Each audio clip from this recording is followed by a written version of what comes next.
हमारे सभी दर्शकों को सादर प्रणाम। जय श्री कृष्ण। फिर आएगा महाकुंभ, घबराने की आवश्यकता नहीं है। जिन्होंने कुंभ स्नान नहीं किया है, ऐसा बिल्कुल भी नहीं है कि वापस महाकुंभ नहीं आएगा। तो आज इसी विषय पर चर्चा करेंगे और जो 144 साल की गणना है उसके बारे में भी जानकारी दूंगा और सही सटीक जानकारी जो ज्योतिष के नियम हैं उसके आधार पर महाकुंभ की गणना की जाती है, उसको आज आप आसानी से समझ पाएंगे। देखिए, हम कुंभ स्नान में अलग अलग बातें सुनते हैं कि महाकुंभ है, अर्ध कुंभ है, लेकिन जो भी कुंभ स्नान होता है वह अपने आप में महाकुंभ ही होता है। इस बात को आप नोट कर लीजिए, क्योंकि अलग अलग समय में अलग अलग स्थानों पर महाकुंभ अर्थात बहुत बड़ा एक मेला जिसका आयोजन होता है।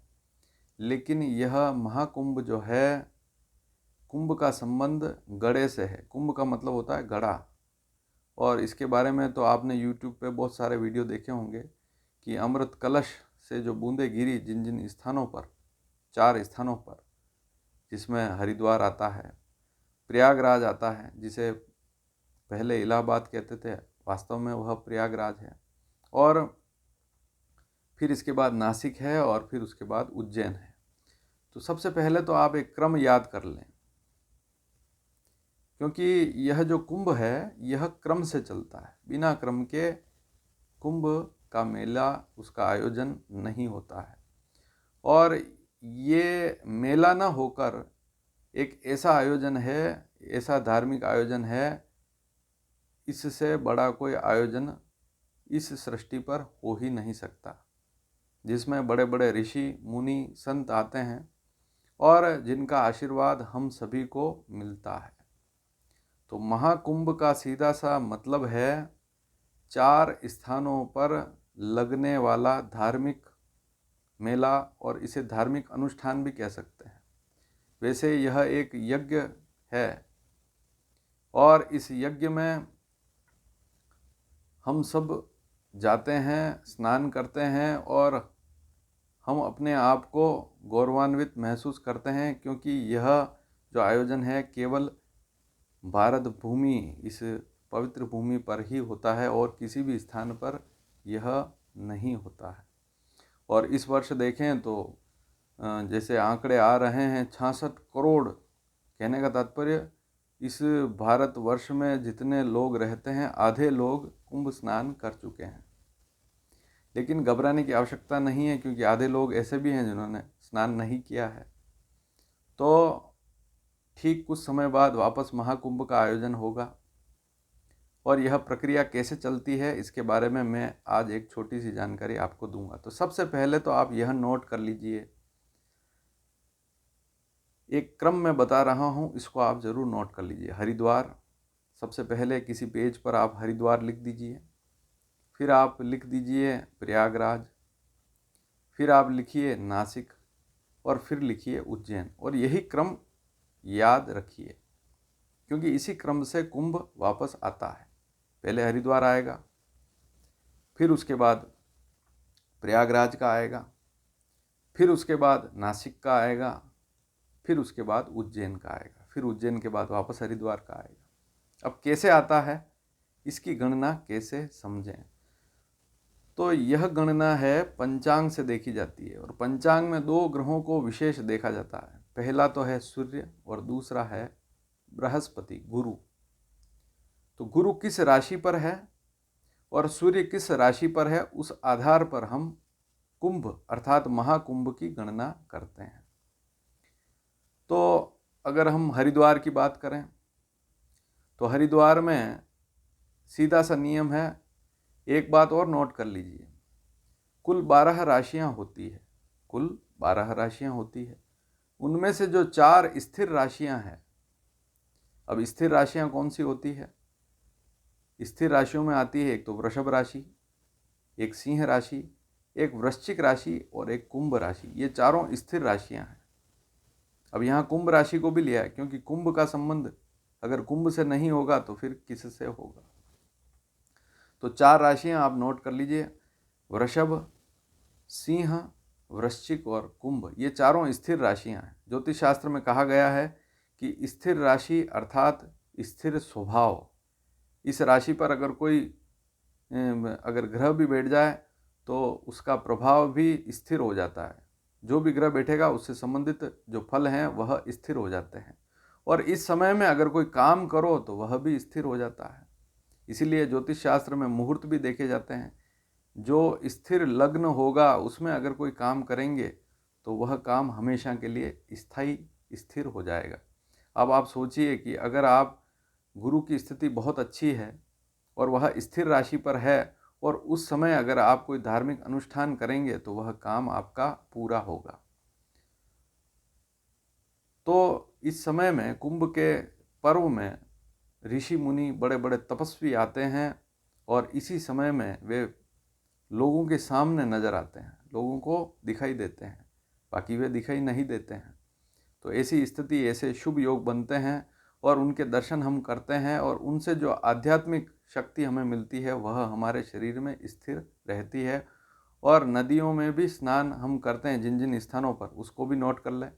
हरिद्वार में गंगा के तट पर गंगा स्नान होता है।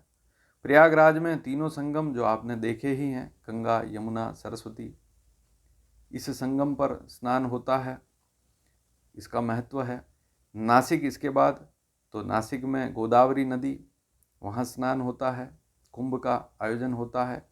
और उज्जैन में क्षिप्रा नदी में स्नान और कुंभ का आयोजन होता है। तो यह भी फिक्स है, इसे भी नोट कर लीजिए। अब हम चलते हैं सबसे पहले हरिद्वार पर। तो हरिद्वार आपने नोट कर लिया, गंगा स्नान यह भी नोट कर लिया। अब यहाँ कुंभ का आयोजन होगा तो सूर्य किस राशि पर होगा उसको देखना बहुत ज़रूरी है। तो ज्योतिष शास्त्र के आधार पर ही ये जो आयोजन अभी हो रहे हैं, पुराने समय में बहुत पहले किस आधार पर होते थे वह तो कहना बड़ा मुश्किल है, लेकिन जो स्थिति मैं बता रहा हूँ इसको आप नोट कर लीजिए। मेष राशि पर अगर सूर्य है, मेष राशि पर सूर्य कब रहता है, निर्यन स्थिति देखें तो 14 अप्रैल से लेकर 14 मई के बीच में सूर्य मेष राशि पर हो, और उस समय गुरु कुंभ राशि पर हो, तभी हरिद्वार में महाकुंभ का आयोजन होता है। इसको आप नोट कर लीजिए। तो सूर्य मेष राशि पर होगा, सूर्य मेष राशि पर होगा और गुरु कुंभ राशि पर आएगा, तभी हरिद्वार में कुंभ का आयोजन होता है। फिर प्रयागराज की बात करें, इस साल जो महाकुंभ का आयोजन हुआ है प्रयागराज में, तो इसके पीछे क्या गणित है। बहुत से चैनल पे आपने सुना होगा ग्रहों की विशेष स्थिति, ये स्थिति वो स्थिति, लेकिन होता क्या है, वृषभ राशि पर गुरु का आना और सूर्य का मकर राशि पर आना।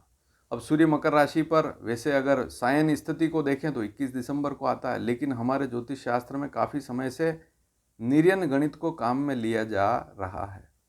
तो ऐसी स्थिति में 14 जनवरी को हम मकर पर सूर्य को लिखते हैं और यह स्थिति 12 फरवरी तक चलती है। तो इसी समय में इस वर्ष, हर वर्ष सूर्य तो इसी समय में आता है 14 जनवरी को मकर राशि पर, लेकिन गुरु हर वर्ष थोड़ी आता है। देखिए एक बात और नोट कर लीजिए, सूर्य एक राशि पर 1 महीने तक रहता है, फिर वापस 1 महीने बाद राशि बदल देता है। लेकिन गुरु ऐसा नहीं करता है, गुरु एक राशि पर 1 साल से भी कुछ अधिक समय तक रहता है। इसलिए वापस उसी राशि पर आने के लिए उसे 12 साल लग जाते हैं, क्योंकि 12 राशियां हैं। तो एक राशि पर 1 साल रहेगा, फिर दूसरी राशि पर आएगा, फिर तीसरी पे, चौथी पे, ऐसे करके वापस उसी राशि पर आने में उसको 12 साल वापस लग जाते हैं। इसीलिए अब प्रयागराज में वापस महाकुंभ का आयोजन होगा, लेकिन 12 साल बाद ही होगा, उससे पहले हो ही नहीं सकता।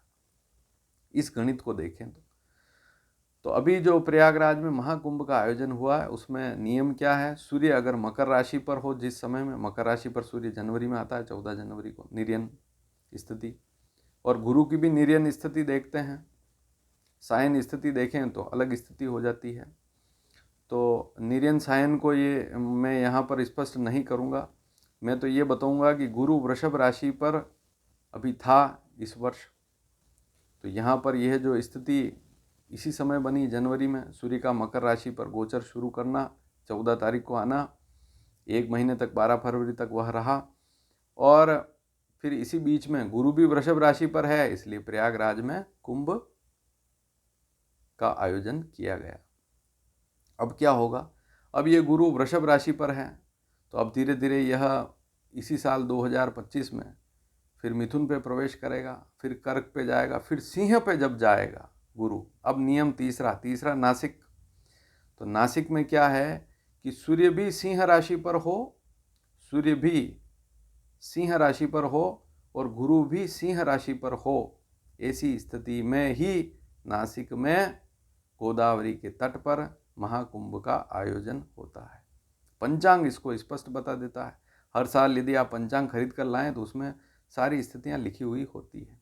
अब सिंह राशि पर कब आएगा सूर्य, तो सिंह राशि पर जो सूर्य है हर वर्ष अगर देखें तो मेष पर आता है 14 अप्रैल को, वृषभ पर मई में आएगा 14 मई 15 मई को, मिथुन में आएगा, मिथुन में जून में आता है 14-15 जून को, और फिर जुलाई में 14-15 जुलाई को कर्क पे आएगा, और फिर 15 अगस्त से लेकर 15 सितंबर के बीच में सूर्य सिंह राशि पर रहता है। तो हर वर्ष ये तो फिक्स है कि सूर्य 15 अगस्त से 15 सितंबर के बीच में सिंह राशि पर रहता है, लेकिन गुरु सिंह राशि पर हर वर्ष नहीं रहता है, वह 12 साल में एक बार ही आता है, उसे सिंहस्थ कुंभ कहते हैं।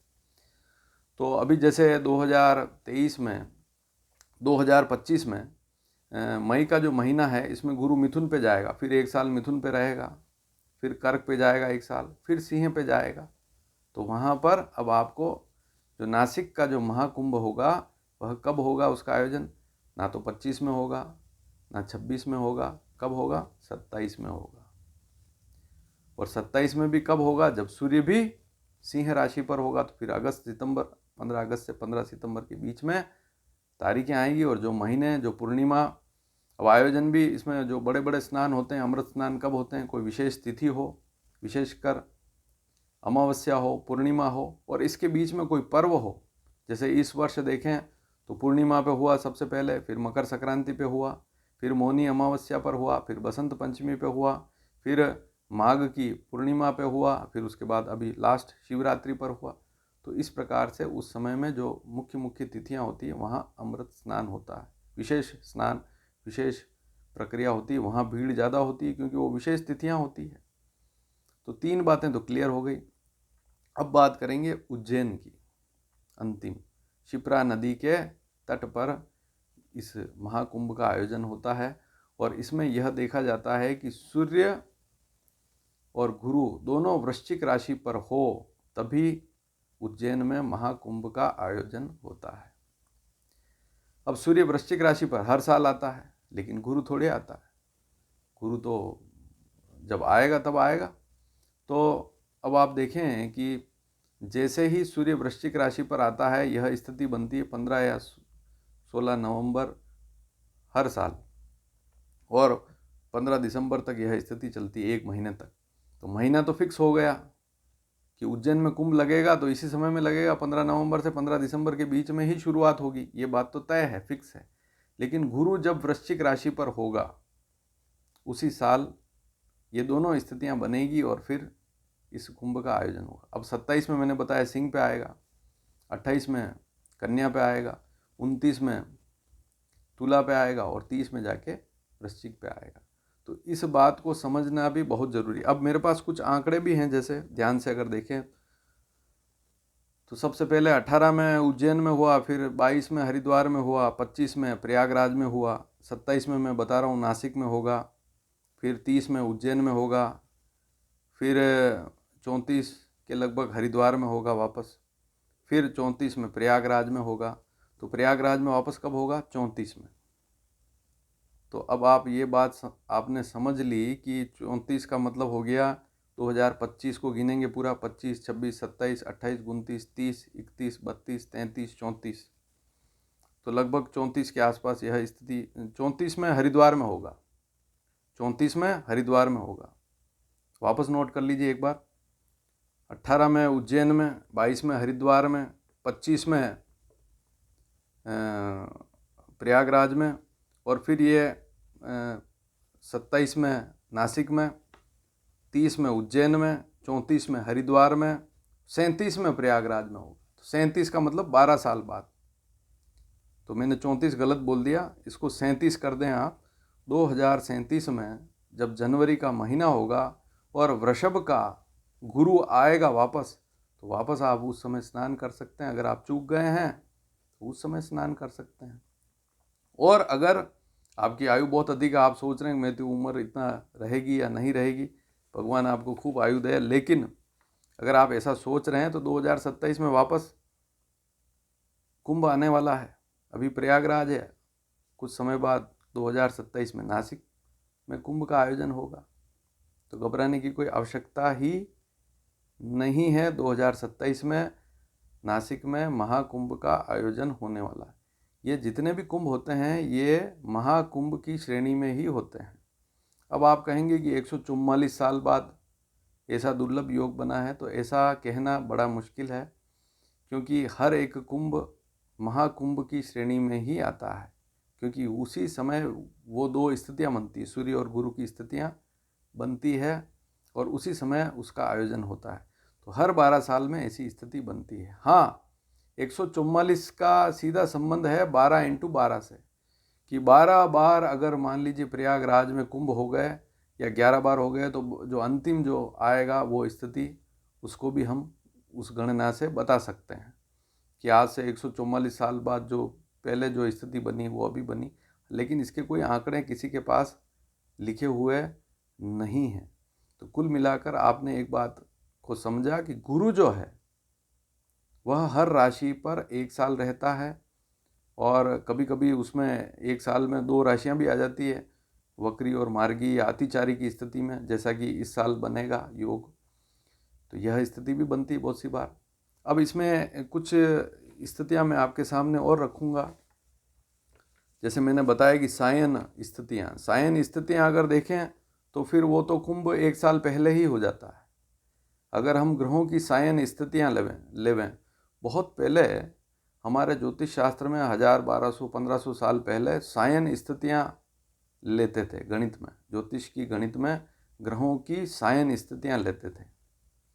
और सायन स्थिति का सीधा सा मतलब यही है कि आप किसी ग्रह को किसी तारे की सीध में देख रहे हैं। जैसे मैं आपको सिंपल सा समझाऊं कि मेष राशि की शुरुआत अश्विनी नक्षत्र से होती है। आप ज्योतिष अगर पढ़ेंगे, कोई किताब लेकर आएंगे, तो वहाँ सीधा सा लिखा हुआ मिलेगा, मेष राशि की शुरुआत अश्विनी नक्षत्र से होती है। आज भी यही पढ़ते हैं। अब किसी समय में हमें मेष राशि अश्विनी नक्षत्र में दिखती थी, मेष राशि की सीध में अश्विनी नक्षत्र दिखता था। लेकिन आज की स्थिति अगर देखें तो वह स्थिति वहाँ से 24 डिग्री हट गई है। कहने का मतलब पीछे चली गई है। तो 24 डिग्री पीछे का मतलब होता है कि वह जो जिसे हम अश्विनी नक्षत्र में देख रहे हैं जो स्थिति, वो वास्तव में वो स्थिति पीछे वाले नक्षत्रों में अभी वर्तमान में मेष राशि की दिख रही है। लेकिन हमने मेष राशि को उस नक्षत्र की सीध में ही मानकर गणना की है शुरू से ही। तो उसी को हम लेकर चल रहे हैं कि हम अश्विनी नक्षत्र में ही मेष को देखते हैं, और फिर वो 24 डिग्री का जो अंतर है उसको हम आगे से आगे कम किए जा रहे हैं। तो फिर जो स्थितियां पहले ही हो जानी चाहिए थी वो हम बाद में लिख रहे हैं। तो हम किसी ग्रह को मेष राशि में अश्विनी नक्षत्र से ही देख रहे हैं, इसलिए यह स्थितियां हमारे सामने आ रही है।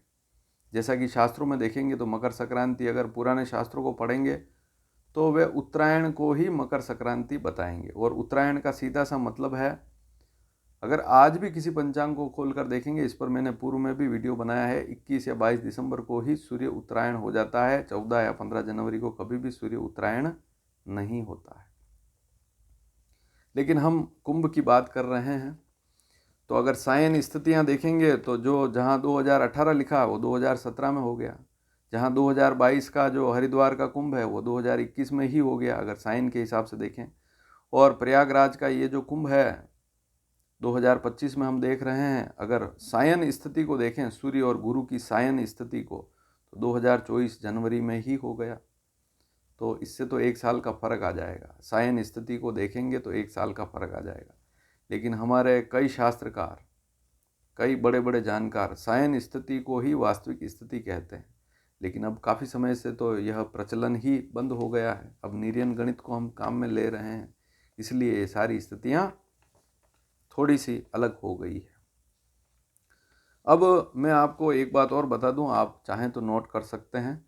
14 जनवरी 2037, इस प्रयागराज के कुंभ की अगर बात करें तो इसको आप नोट कर लें। 14 जनवरी 2037 वापस यह स्थिति बनेगी। 14 जनवरी 2037 और माघ मास कृष्ण पक्ष त्रयोदशी पर यह स्थिति वापस बनने वाली है। उस समय गुरु वृषभ पे होगा और सूर्य मकर पर होगा।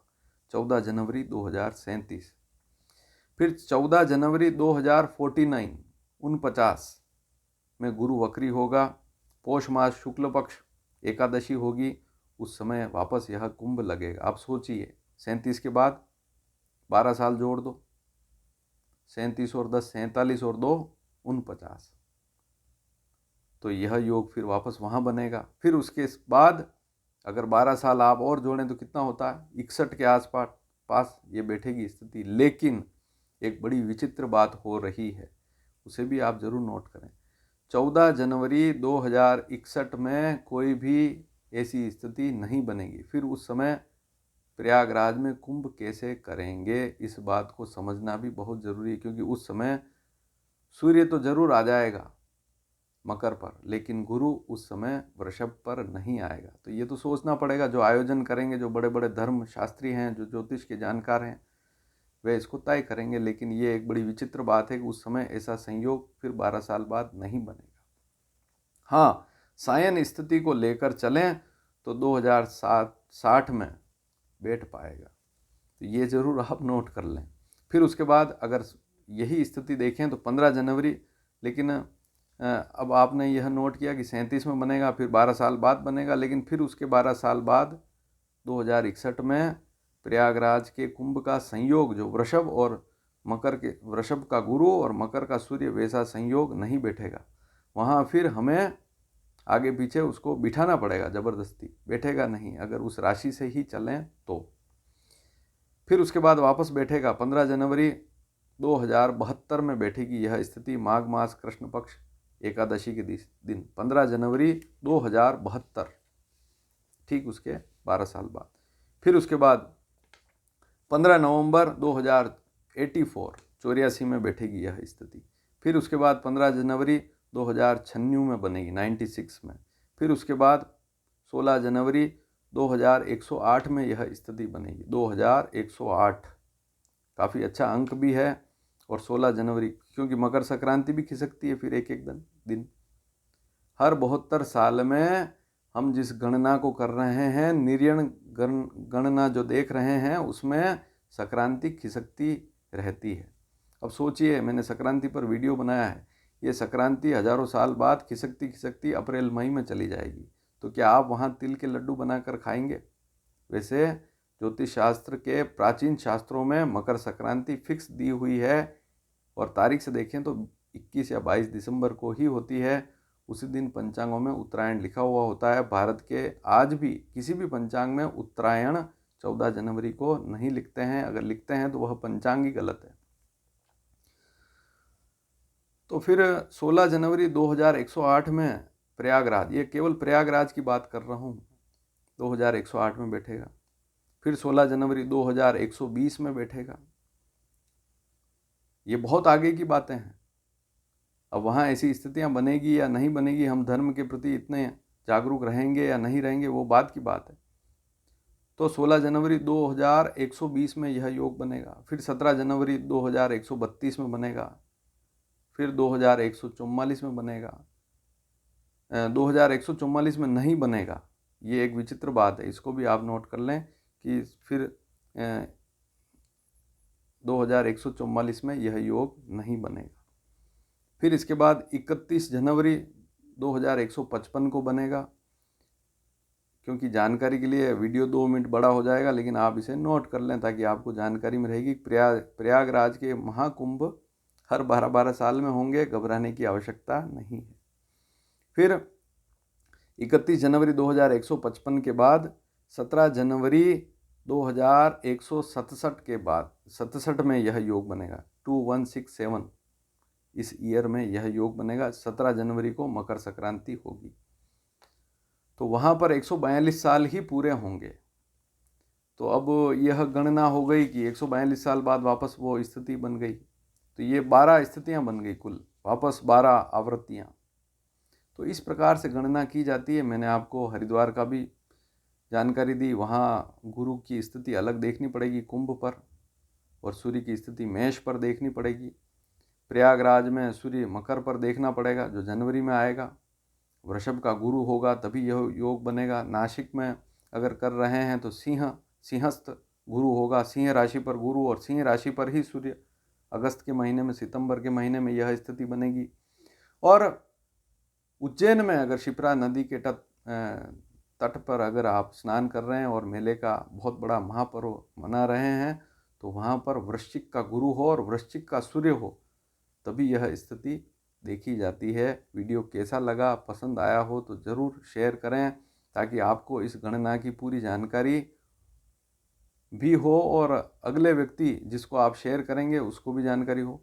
तो शेयर करेंगे तो और भी लोग इस गणित को समझ पाएंगे। यह गणित सूर्य और गुरु के आधार पर देखी जाती है, और ऐसा बिल्कुल नहीं है कि अभी आपने स्नान किया अब 144 साल तक प्रयागराज में महाकुंभ का आयोजन होगा ही नहीं, तो ऐसा बिल्कुल नहीं है। ठीक 12 साल बाद, जैसा कि मैंने यहाँ पर आपको वीडियो के द्वारा बताया है कि 14 जनवरी 2037 को फिर से हम इसी कुंभ में स्नान करेंगे। प्रयागराज का कुंभ हम देख पाएंगे। भगवान ने हमें अगर पूर्ण आयु दी है तो हम ज़रूर इस कुंभ स्नान को करेंगे। धन्यवाद। जय श्री कृष्ण।